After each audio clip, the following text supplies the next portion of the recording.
আভার মেলা, শীত মানেই নানা রকমের মেলা, ঘোরা, কেনাকাটা আর খাওয়া দাওয়া। ভাবছেন তো কোথায় আমি? না, আমি কাওয়াখালীর হস্তশিল্প মেলা আপনাদেরকে দেখাচ্ছি না। তাহলে এটা আবার কোথায়? সব প্রশ্নের উত্তর নিয়েই আজকের এই ভিডিও। শিলিগুড়িতে একই সঙ্গে চলছে দুটো মেলা, তবে দুটো মেলা কিন্তু একদমই ভিন্ন ধরনের, এইটুকু আপনাদের আগেই বলতে পারি। এখন আমি চলে এসেছি 2024-25 উত্তরবঙ্গ পৌষ মেলাতে। আগেই আপনাদের কাওয়াখালী হস্তশিল্প মেলা দেখিয়েছি, কিন্তু আজকের এই উত্তরবঙ্গ পৌষ মেলা একেবারেই ভিন্ন ধরনের। এবার বলি কোথায় চলছে এই মেলা। শিলিগুড়িতে মহানন্দা ব্রিজের পাশ দিয়ে এগিয়ে চলে আসুন সূর্য সেন পার্কের পাশের মাঠে, আর এখানেই চলছে এই মেলা। ওই দেখুন সামনে আলো ঝলমল করছে।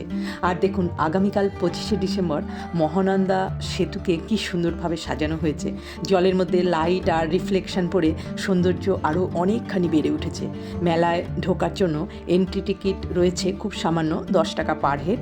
এখানে ঢুকেই দেখছি জোর কদমে সাংস্কৃতিক অনুষ্ঠান চলছে। ভিড়ও কিন্তু বেশ ভালো। কিছুক্ষণ দাঁড়িয়ে দাঁড়িয়ে দেখে চললাম অনুষ্ঠান, ভালোই লাগছিল বেশ দাঁড়িয়ে দাঁড়িয়ে অনুষ্ঠানগুলো দেখতে। এরপরে ভাবলাম এবার মেলার ভেতরটা একটু ঘুরে দেখি।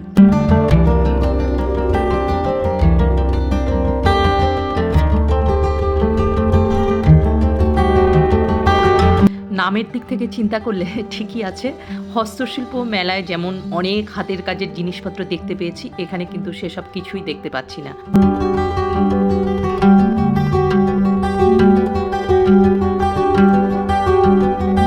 বিভিন্ন রকমের হরেক রকমের মালের দোকান দেখতে পাচ্ছি আচার। ও মা, এখানে এবার দেখছি নলেন গুড়ের দোকান। শীতের দিনের পিঠে পুলি আর এই নলেন গুড়, সত্যি এই দোকানটা দেখে আমি বেশ খুশি হয়ে গেলাম।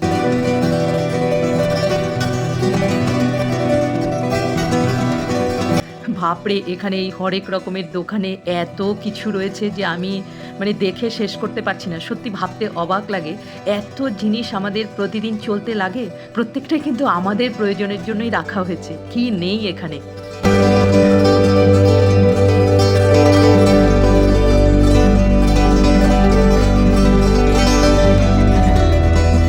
সব আচার এখানে রেডি।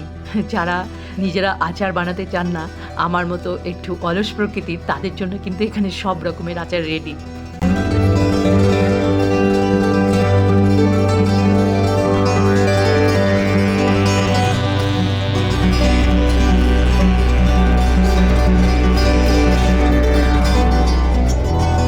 এবার দেখুন এই মেলার স্পেশালিটি, বিভিন্ন রকমের রাইড, বাচ্চা বড় সবার জন্য এখানে রয়েছে। নাগরদোলা থেকে শুরু করে ট্রেন, আরও কী সব রয়েছে আমি সব কিছুর নামও জানি না। এগুলোতে যারা উঠতে ভালোবাসেন, এগুলোতে চড়তে যারা ভালোবাসেন, তাদের জন্য কিন্তু এই মেলাটা সত্যি স্পেশাল।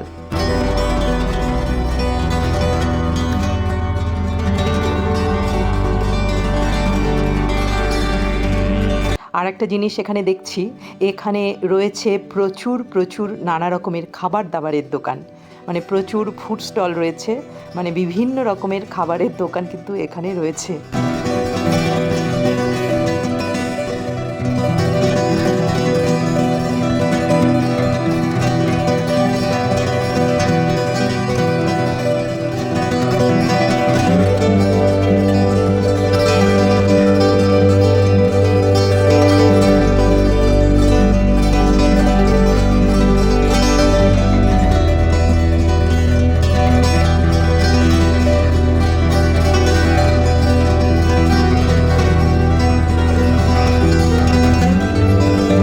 এখানে রয়েছে ঠাকুরের বস্ত্র থেকে শুরু করে বিভিন্ন রকমের পুজোর সামগ্রী।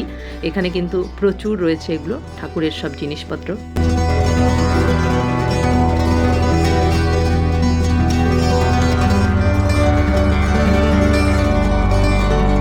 এবার বুঝলেন তো কাওয়াখালীর মেলার সাথে এখানকার মেলার কত পার্থক্য।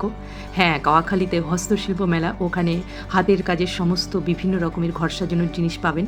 এখানেও ঘর সাজানোর জিনিস, তবে এগুলো কিন্তু একদমই ভিন্ন ধরনের। দুটো মেলা কিন্তু একদম দু রকমের। আপনারা কোন মেলায় যেতে আগ্রহী, খুব সুন্দরভাবে কিন্তু আমি দেখিয়ে দিয়েছি। এখানে দেখুন কি সুন্দর চানাচুর বিভিন্ন রকমের মিক্স করেও বিক্রি হচ্ছে। তা এই মেলাটা একেবারেই অন্য ধরনের। আবার হস্তশিল্প মেলাটা একেবারেই অন্য ধরনের। আপনারা কোন মেলায় যেতে চান সেটা আপনাদের চয়েস, অবশ্যই আপনার নিজের। যারা রাইড করতে ভালোবাসেন আমি বলবো তাদের এই মেলাতেই আসতে হবে, আর যারা ঘর সাজানোর জন্য বিভিন্ন রকমের হস্তশিল্পের জিনিসপত্র কিনতে যান তাদেরকে কিন্তু যেতেই হবে কাওয়াখালীর হস্তশিল্প মেলাতে। তা ভালো থাকবেন আপনারা, আবার দেখা হবে নেক্সট ব্লগে। Bye bye.